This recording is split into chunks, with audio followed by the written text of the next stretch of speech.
I want to talk to you in this video about a term, constant dollars. You need to become acquainted with this term, constant dollars. It's an investment term. And before I get into my little lecture on constant dollars, let me remind you of this this statement that President Ronald Reagan made. I got to meet him when I was 17 years old. He was Governor Reagan at that point. But here's what he said. He said, government's view of the economy could be summed up in a few short phrases. Here it is. If it moves, tax it. If it keeps moving, regulate it. And if it stops moving, subsidize it. He made that August 15th, 1986 at a White House conference about small business. He was a pretty good president, and I miss him.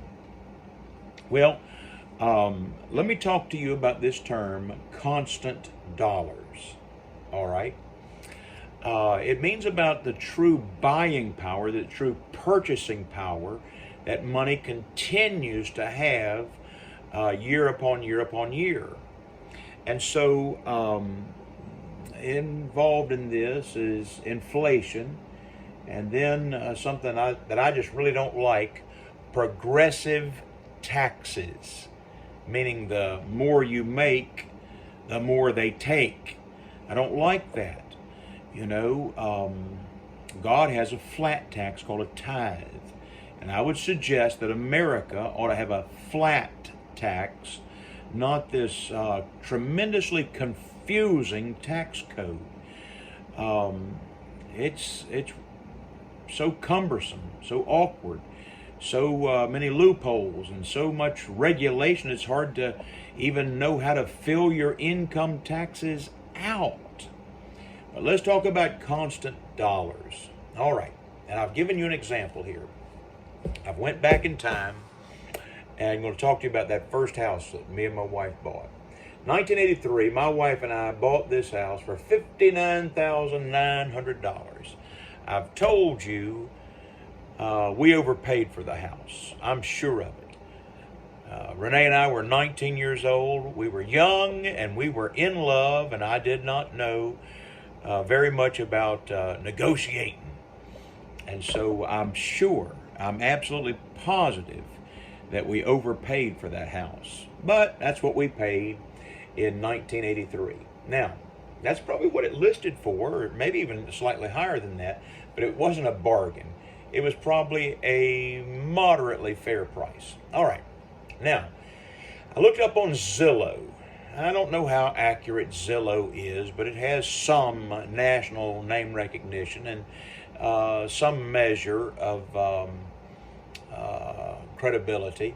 How much is that house that we bought in 1983, 39 years later, how much is it worth? Well, according to Zillow, that house should sell for $187,300. Now, you know the housing market has greatly escalated. Prices have shot up. Okay. So in 39 years, the house went from $59,000 to $187,000. Wow, that's amazing. Well, let's crunch it into constant dollars. Because you see, as the government looks at it, they say, woo, you've made a lot of money. We're going to have to tax you on those capital gains. You sell that house, and you're going to owe a lot of tax and capital gains. Oh, yeah, all these capital gains taxes you've made. Well, have I made that in constant dollars? Or is this just another way for a government to very slyly just get more cash out of taxes? Let's think about this. All right, that $59,000, when weighted and adjusted into constant dollars, is actually $175,788. That's what it is in real money. All right. So has there been $127,000 in capital gains? Not in constant dollars, it hasn't.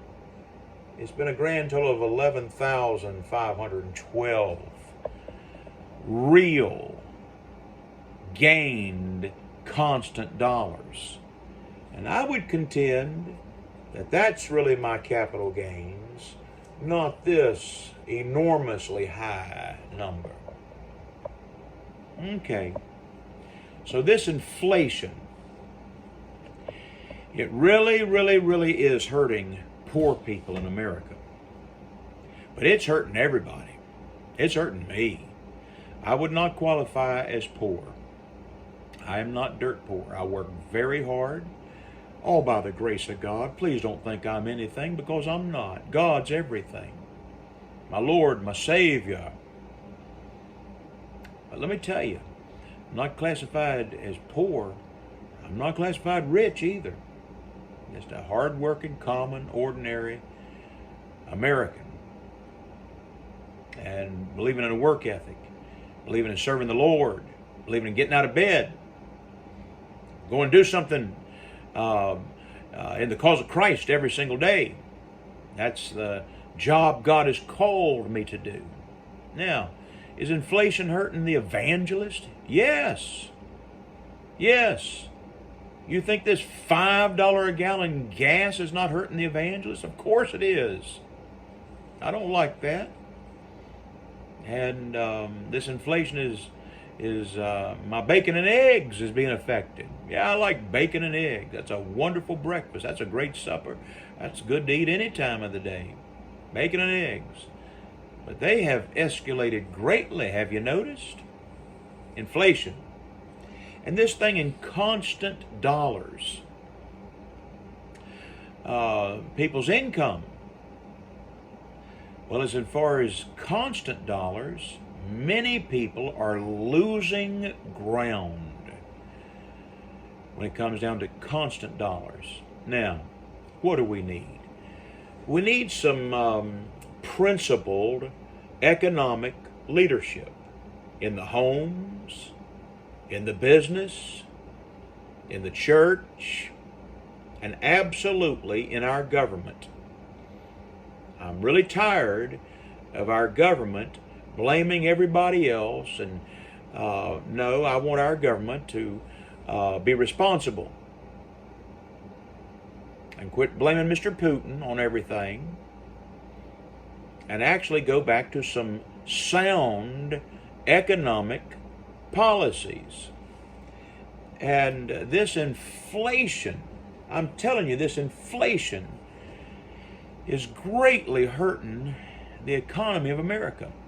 I've told you in another video that the Fed, the Federal Reserve System, and Jerome Powell is the current leader of it.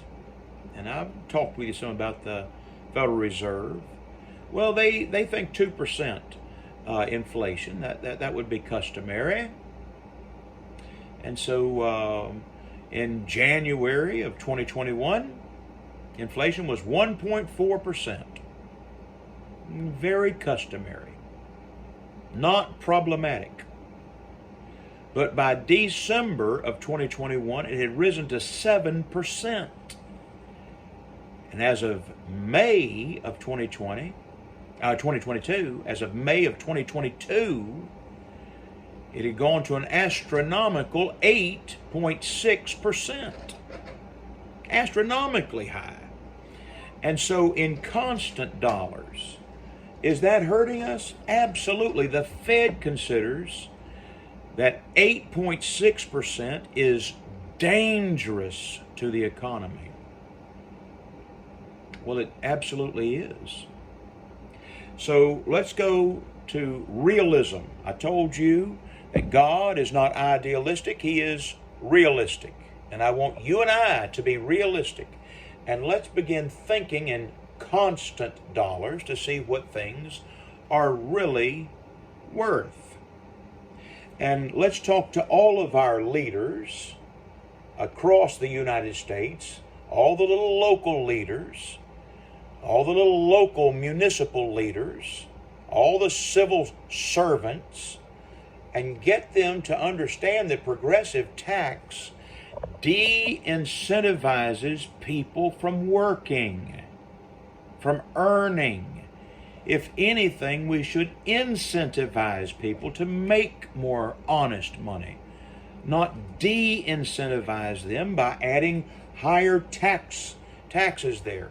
And the American media has gotten a lot of folks confused into thinking that, oh yeah, everybody else is to blame.